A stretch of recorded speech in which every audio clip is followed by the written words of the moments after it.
Blue has always been a sort of problem for artists in a way, because there are not a great many natural materials that are available that are blue in colour and serve as pigments.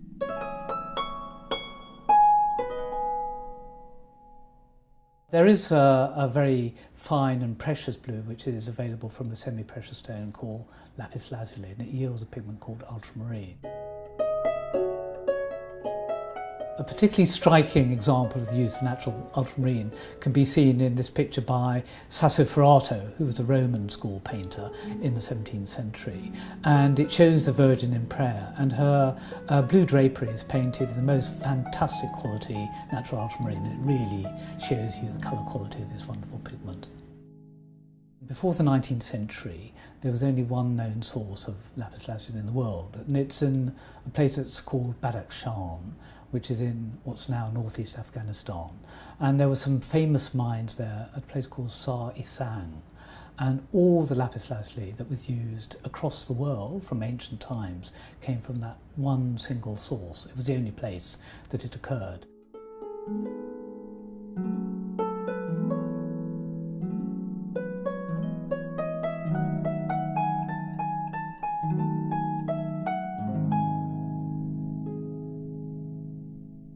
You can't just take lapis lazuli, however good the quality of the colour, and just grind it up and mix it with a paint medium to make a very satisfactory pigment. You actually have to extract the pigment from the mixture of minerals that constitute lapis lazuli.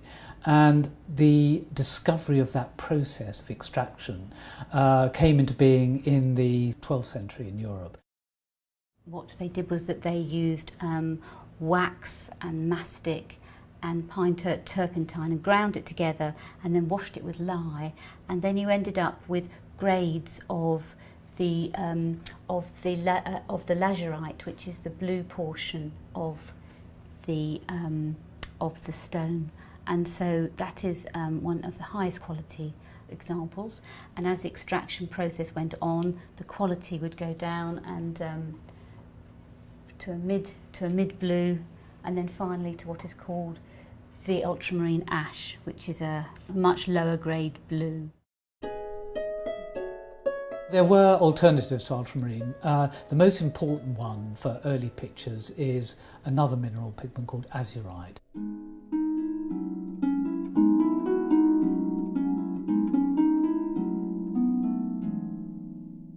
Azurite occurs in quite a number of European locations, particularly in southern France, in Germany and in Hungary. And it was used in egg tempera and it was used in oil. So it was really quite an important material. The great disadvantage of azurite in comparison with ultramarine is that it doesn't have the wonderful pure blue colour quality that ultramarine has.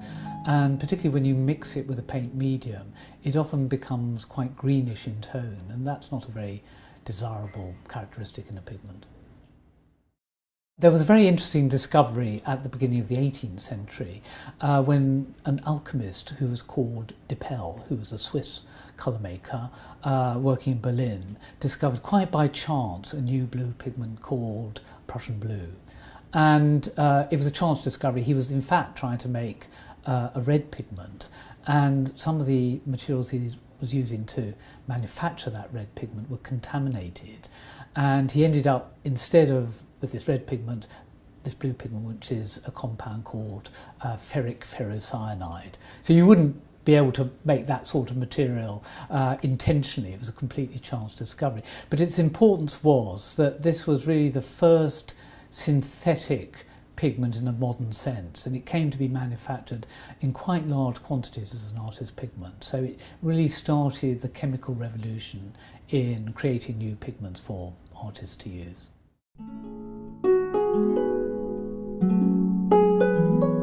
Before the early 19th century, there were no methods of chemical analysis in existence that were able to show the correct chemical composition of something so complex as natural ultramarine. But at that time, particularly what was called quantitative chemical analysis began to appear.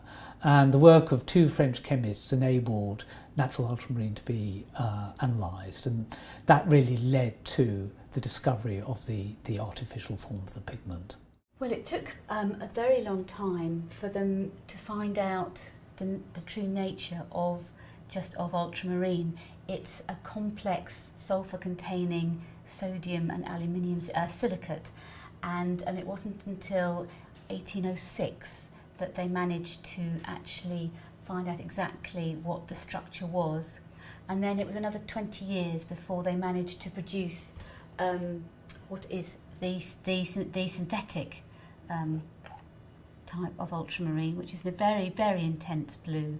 So that was finally done in 1826, and after that time, very quickly, they actually developed large quantities both in France and in Germany. French ultramarine was a fantastic commercial discovery. It was published as a method of manufacture in 1828, and so successful was this that by the 1830s there were already factories set up to manufacture synthetic ultramarine in large quantities, and it became a very important pigment, not just for painting but for all kinds of colouring purposes. We have in the National Gallery collection a very large picture by Georges Seurat called The Bathers, and Seurat made a number of small sketches as preliminary designs for this picture, and one of the pigments he used very widely, both in the series of sketches and in the main picture itself, was French ultramarine, so he was a sort of fan of this pigment.